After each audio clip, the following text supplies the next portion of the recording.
दोस्तों, हमारे शरीर में मन ही एक ऐसा अंग है जो राजा को फकीर व फकीर को राजा बना सकता है। मन के कारण ही गरीब लोग अमीर बन गए हैं और अमीर भिखारी बन गए हैं। मैं आपको एक छोटी सी कहानी सुना रहा हूँ जो आपके मन को सही रास्ते पर चलने के लिए मजबूर करेगी। एक व्यापारी को बंदर पालने का बहुत शौक था। उसने एक बंदर पाल भी रखा था।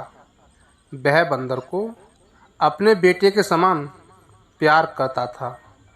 वह व्यापारी जहाँ भी जाता बंदर को अपने साथ ले जाता।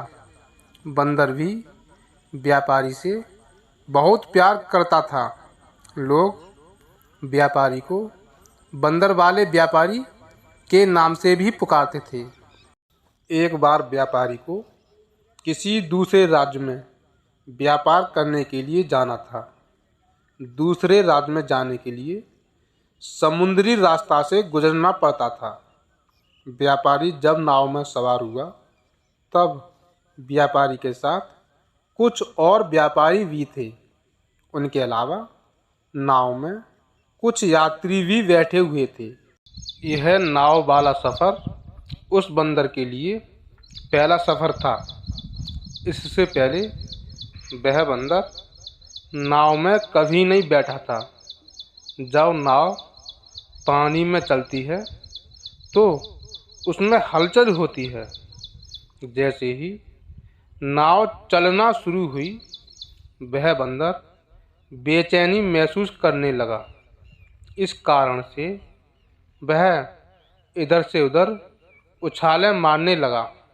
बंदर की उछल कूद से सभी यात्रियों को डर लग रहा था। उस बंदर की उछल कूद करने की वजह से मल्लाह को भी यह चिंता हो रही थी कि कहीं नाव पलट ना जाए, कहीं कोई यात्री नदी में ना गिर जाए। बंदर को बहुत रोकने की कोशिश की, लेकिन बंदर रुकने का नाम नहीं ले रहा था। बंदर को रोकते रोकते सभी यात्री परेशान हो गए, लेकिन बंदर रुका नहीं।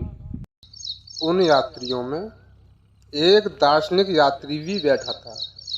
उस दार्शनिक यात्री ने बंदर के गले में एक रस्सी बांधकर उस रस्सी का एक सिरा अपने हाथ में पकड़ लिया और उस बंदर को नदी में फेंक दिया। और जैसे ही वह बंदर नदी में गिरा वह नदी में तैरने लगा। उस बंदर को तैरते तैरते बहुत देर हो गई। उसकी सांस फूलने लगी।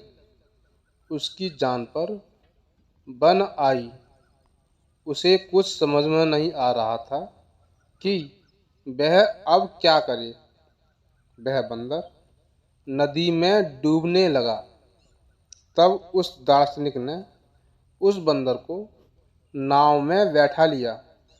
वह बंदर चुपचाप एक कोने में जाकर बैठ गया। सभी यात्रियों को यह समझ में नहीं आया कि अब इस बंदर को क्या हो गया है।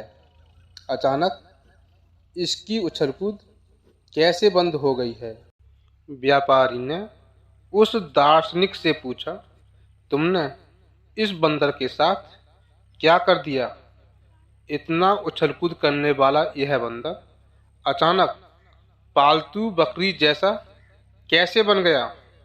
तब दार्शनिक ने उस व्यापारी से कहा, बहुत ही सीधी सी बात है। जब तक मनुष्य के जीवन में दुख नहीं आता उसे अक्ल नहीं आती।